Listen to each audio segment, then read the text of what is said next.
All right, we're going to take a quick look at the urinary system. So the main topics we're going to talk about is UTIs, TERP, urethritis, pyelonephritis, acute chronic glomerular nephritis, and acute and chronic renal failure, with an emphasis on UTIs and TERP.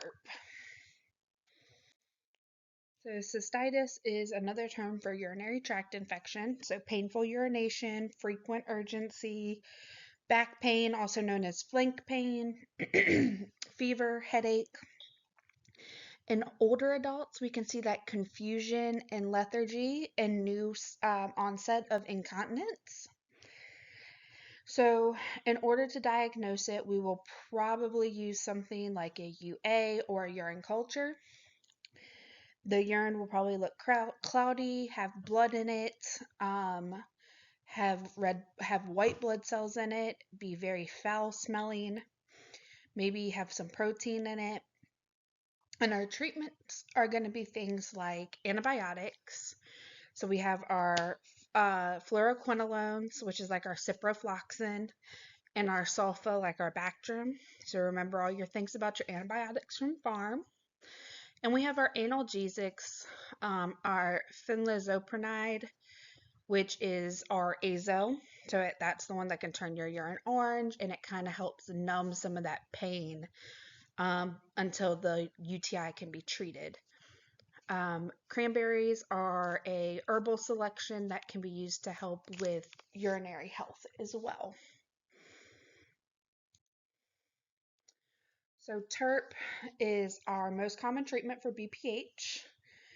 Post-op, there's going to be the placement of an indwelling catheter with that continuous bladder irrigation. We need to be monitoring for an obstructed catheter, which will be noted by bladder spasms, reduced irrigation, things like that. We're going to turn off the CBI and irrigate. And we want to monitor immediately post-op for bright red bleeding and report this to the provider. This could be a sign of hemorrhage. Education, after they're discharged home, they need to be resting, avoiding heavy lifting, strenuous exercise, sexual activity. They need to drink 12 or more glasses of water, so stay very hydrated unless otherwise noted. And if the urine does become bloody, they need to stop, rest, and increase fluid intake. So for these first two things, for this, remember there is that urinary blockade. I recommend you going through and doing it. We have urethritis, which is inflammation of the urethra, typically either caused by trauma or sexually transmitted infections, like gonorrhea. Pyelonephritis can be acute or chronic.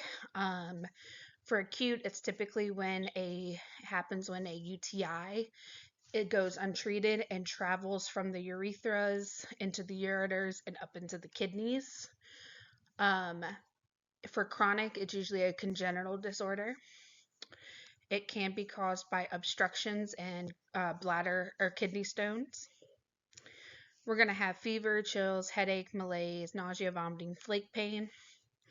Of course, we're going to do bed rest, analgesics, fever control, antibiotics, fluid intake, and monitor urine and other output.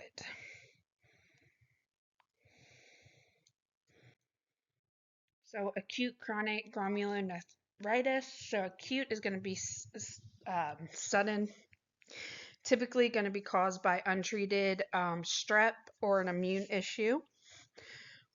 We're going to have that sudden fever, chills, flank pain, edema, puffiness around the eyes. We're going to get a UA, and then we need to fix the cause.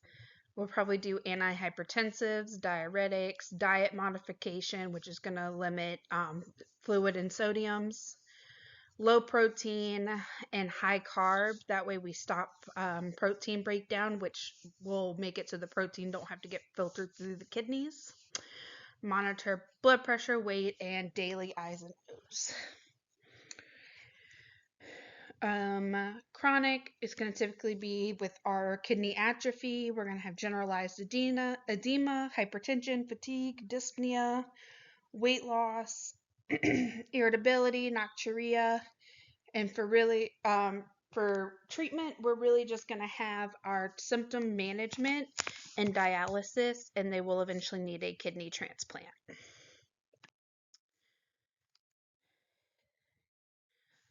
Acute and chronic renal failure. Um, Acute's typically going to have a sudden onset, typically caused by a physical injury.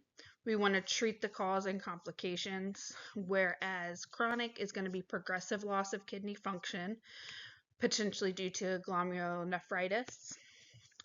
We need to correct any electrolyte imbalances, diet modifications, and have diuretics, anti-seizure medication, dialysis, and potentially a kidney transplant as well. So this one was really short, really sweet. So hopefully you'll be able to get through on this one.